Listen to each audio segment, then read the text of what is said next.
어나 친구들 안녕! 한 주간 잘 지냈어요? 우리 친구들 날씨가 너무 추워지고 있습니다. 다들 감기 조심하시고 우리 친구들 항상 건강할 수 있는 어하나 친구들이 다 되었으면 좋겠습니다. 그리고 우리 친구들 훈련 잘 받고 있죠? 암송한 것들, 워크북 점검하는 것들 쉽지 않다라고 생각돼요. 그런데 우리 친구들 열심히 해주는 모습에 너무나도 멋지고 하나님께서 기뻐하신다라고 생각이 됩니다. 우리 얼마 남지 않은 종강 끝까지 최선을 다해서 멋지게 나아갈 수 있는 우리 어하나 친구들이 다 되었으면 좋겠습니다. 네, 우리 말씀을 같이 나눠볼게요. 우리 지난주에 뭐에 대해서 배웠냐면 홍해를 가르시는 하나님의 그 놀라우심을 봤어요. 그쵸? 하나님께서 모세를 통하여서 이스라엘 백성을 애굽 땅으로부터 구출해 냅니다. 그리고 홍해 앞에 뒤에는 애굽 군사들이 막 따라오는 앞뒤가 막힌 그런 상황 속에서 하나님께 모세가 부르짖어 하나님께 나아갔더니 하나님께서 이스라엘 백성들에게 새 길을 내주셨어요. 홍해를 가르시고 홍해를 건너게 하셨죠. 그리고 애국 군사들은 그 홍해 앞에 다 수장, 다 물속에 잠기게 되었다라는 것입니다. 오늘 본문은 출애굽기 이제 15장 그 놀라운 역사를 이스라엘 백성들이 찬양하는 모습으로 나타나요. 여러분 한번 생각해 보세요. 200만 명이나 되는 이스라엘 백성들이에요. 그들이 다 같이 함께 하나님을 찬양하며 나아가는 것은 장관입니다. 여러분 아시죠? 월드컵 경기 때 우리가 모두 대한민국 외치면서 나아가는데 그 수많은 사람들이 함께 외칠 때 우리 막 소름이 돋잖아요. 근데 200만 명이 되는 그 사람들이 한꺼번에 한 하나님을 높이며 찬양하는 것은 정말 장관입니다. 하나님께서 우리를 구원하셨습니다. 우리를 원수의 손으로부터 건져주셨습니다. 하나님께서 우리를 홍해를 건너게 하셨습니다. 그리고 그 애국 군사들은 그 홍해 앞에 다 죽게 되었습니다. 우리 전능하신 하나님이 우리를 구원하시며 우리를 인도하시는 놀라우신 분입니다. 모세와 아론과 수많은 이스라엘 백성들이 그렇게 하나님을 찬양하며 높여드리는 아름다운 모습이 15장 첫 부분부터 계속 나오게 된다라는 것이죠. 그리고 나서 이제 이스라엘 백성이 스루 강야라는 곳으로 향해 나아갑니다. 200만 명이 되는 그 이스라엘 백성들이 걸어가는 것은 참 쉽지가 않았어요. 엄청 그 긴 행렬들이 이어졌다라는 것이죠. 3일 동안 그 광야를 걸었어요. 여러분, 광야를 한번 생각해 보세요. 광야는요, 낮에는 엄청 뜨거워요. 더운 것을 넘어서 뜨겁단 말이죠. 햇빛이 엄청 강하기 때문이에요. 그리고 밤에는 어떻게 되는지 아세요? 영하로 떨어져요. 그래서 기온차가 밤낮의 기온차가 엄청 난다라는 거예요. 그렇게 영하에는 엄청 추운 곳이 바로 광야예요. 밤에는 차갑고 춥고 그리고 낮에는 뜨겁고 더운 그 광야를 이스라엘 백성들이 3일 동안 걸었습니다. 여러분, 그 3일 동안 쉬지 않고 걸은 이스라엘 모습을 보면 굉장히 힘들고 지쳤을 게 분명해요. 점점점 이스라엘 백성들에게 뭐가 나타나기 시작하면 바로 원망과 불평과 교만이 나타나기 시작합니다. 원불교. 아니, 기독교에서 원불교라뇨. 네, 원망과 불평, 교만을 이렇게 줄여서 이야기한 거예요. 이스라엘 백성들 속에서 어느새 입술 속에서는 찬양과 감사보다는 원망과 불평. 아우, 덥다. 물이 없어. 물 마시고 싶어. 왜 우리를 그 애굽 땅으로부터 나오게 해서 이렇게 고생시키느냐 말이다. 라고 원망과 불평하기 시작했어요. 그러다가 그들이 종착한 곳은 어디냐면 바로 쓴물이 있는 마라라는 곳입니다. 마라라는 곳은 뜻이 무엇이냐면 쓰다, 괴롭다, 하는 그런 뜻을 갖고 있어요. 그래서 물을 딱 맞이하여 이스라엘 백성들이 어떻게 했을까요? 허겁지겁 그 물을 퍼마시려고 하는 순간 그 물이 엄청 짜다라는 것을 경험하게 되죠. 짜고 쓴 그 물, 이스라엘 백성이 태태태 하면서 누구한테요? 바로 모세에게 원망하고 불평하기 시작했습니다. 그리고요, 교만한 모습으로 나아갔어요. 하나님께서 이스라엘 백성을 구원하기 위해서 모세를 세웠는데 그 모세를 향하여서 원망과 불평을 하는 겁니다. 왜 우리를 애굽 땅에서 이곳으로 인도해서 우리를 목마르게 하냐고요? 왜 이렇게 힘들게 하냐고요? 원망과 불평. 책임져요. 물 좀 갖다 줘요. 막 하면서 모세를 질타하고 원망했다라는 것입니다. 여러분, 우리가 때로는 이렇게 안 좋은 상황이 우리 가운데 놓여질 수 있는데요. 우리의 모습 속에도 이러한 원망과 불평이 일어나지 않나요? 지금 3일 전만 해도 이스라엘 백성들은 하나님을 찬양하고 하나님의 놀라운 기적을 경험했던 사람들이에요. 근데 그 3일이 채 지나지 않은 그 상황 속에서 이스라엘 백성들 입속에서는 하나님을 원망하고 불평하고 교만한 모습들이 나온 거예요. 모세에게 그렇게 원망했지만 사실은요, 그 모세를 세운 하나님을 향한 원망이었고 불평이었다라는 것이죠. 그리고 교만했어요.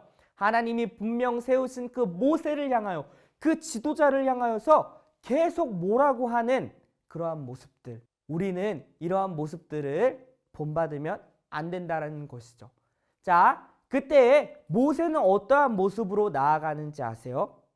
감정적으로 이스라엘 백성들을 향해서 화를 내면서 막 대하지 않았어요. 그는 잠잠하게 이스라엘의 모든 그런 비판과 원망과 불평을 받고선 그는 그들한테 감정적으로 막 화를 내면서 대하지 않고 누구를 찾냐면 바로 전능하신 하나님을 바라보며 부르짖습니다.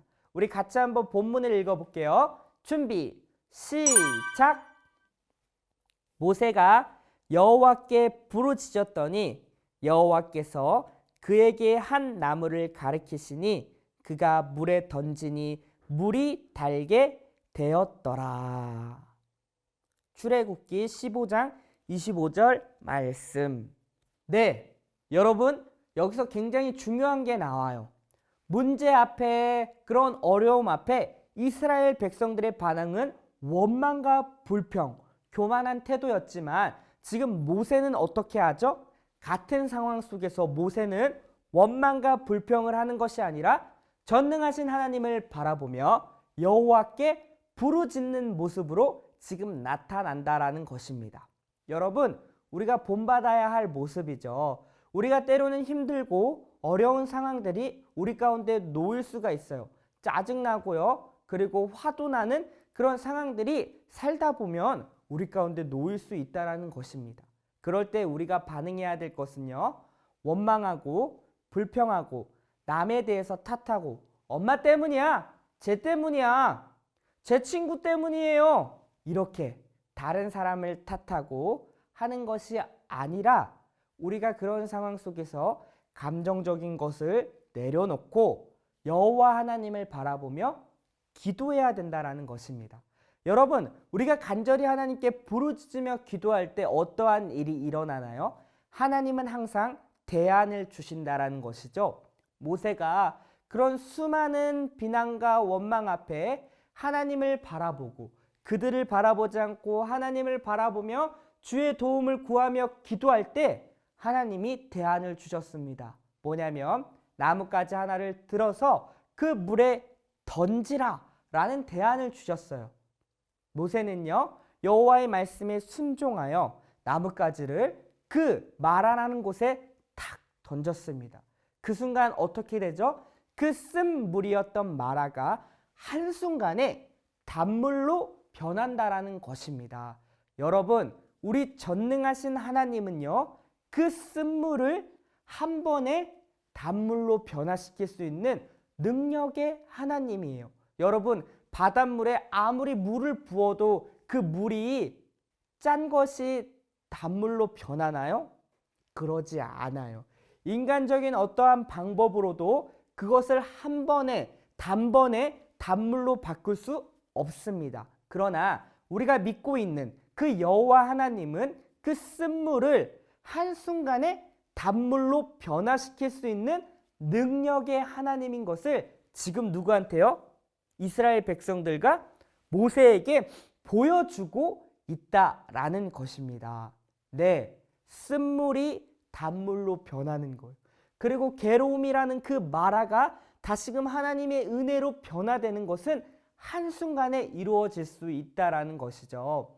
마찬가지예요.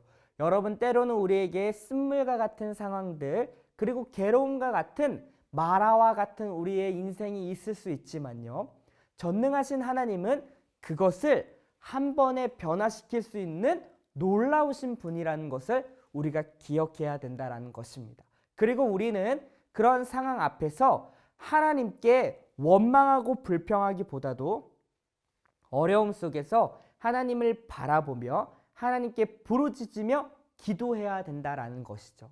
그럴 때 하나님이 우리의 삶을 변화시킨다라는 것이에요. 사실 예수님의 십자가의 죽으심, 그 십자가 나무에서 돌아가신 그 사건, 그리고 그곳에서부터 부활하신 그 놀라운 사건이 죽었던 우리를 새 생명으로 바꾸셨다라는 것이죠. 마치 쓴물이 한순간에 단물이 되었던 것처럼 죽었던 우리가 하나님의 은혜로 새 생명을 얻게 되는 놀라운 역사를 우리는 경험했다라는 것입니다. 그리고 지금 이스라엘 백성들을 향하여서 하나님은요, 요구하는 것이 그것이에요. 나는 너희를 애굽으로부터 인도한 전능한 하나님이야. 나는 구원의 하나님이야. 그리고 나는 쓴물을 단물로 순간 변화시킬 수 있는 전능한 하나님인 것을 기억하라. 그리고 내가 너희와 함께한다. 그리고 나는 너희 아버지가 되고 너희는 나의 백성이 될 것이다. 그러니 나의 뜻을 따라 가기를 원한다라는 것을 이스라엘 백성들을 향하여 계속적으로 요구하고 보여주고 있다라는 것이죠. 하나님께서는 이스라엘 백성들을 그렇게 세우길 원했어요.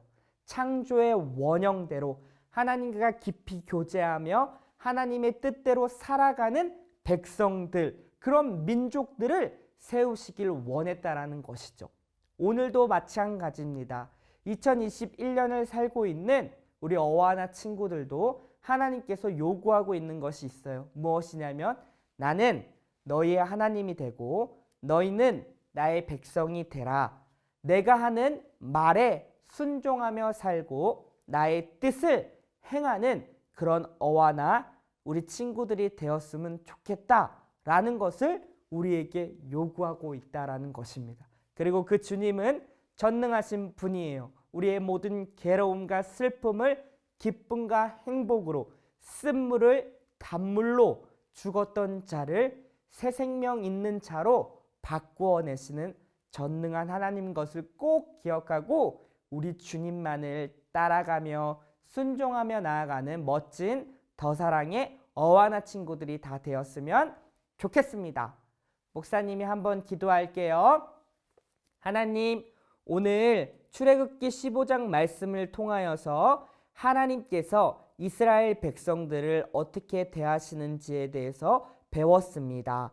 하나님, 3일 전만 해도 홍해를 가르신 하나님을 찬양하며 그 하나님을 높여드렸던 이스라엘 백성, 3일이 지나 작은 하나님 육체적인 갈증 앞에 원망과 불평했던 모습들이 혹시 우리의 모습이 아닌지 돌아보게 됩니다. 하나님, 우리는 원망과 불평하는 것이 아니라 모세와 같이 어려움 속에서 하나님의 도움을 구하며 기도할 수 있는 믿음의 어와나 친구들이 다 되게 하여 주시옵소서. 하나님, 우리가 기도할 때 주님은 그 기도를 들으시고 쓴물을 단물로 한 번에 변화시킬 수 있는 전능하신 하나님인 것을 알고 그 주님만을 따라갈 수 있는 멋진 우리 어와나 친구들이 다 되게 하여 주시옵소서. 죄로 죽었던 우리에게 새 생명을 허락하신 그 예수 그리스도의 십자가의 죽음과 부활의 능력을 꼭 기억하며 우리가 어떠한 상황 가운데 있을지라도 우리 주님만을 따라갈 수 있는 멋진 우리 어와나 친구들이 다 될 수 있도록 주님 함께하여 주시옵소서. 어디에 있든지 믿음의 자녀로 살아가게 하시고 건강을 지켜주시며 추위 가운데서도 감기 걸리지 않고 나아가는 멋진 우리 어와나 친구들이 다 되게 하여 주시옵소서. 마지막 우리 10주차 훈련까지 최선을 다하게 하시고 한 명도 나고자 없이 하나님께 영광을 돌릴 수 있는 우리 어와나 공동체가 다 되게 하여 주시옵소서. 예수님의 이름으로 기도하옵나이다. 아멘.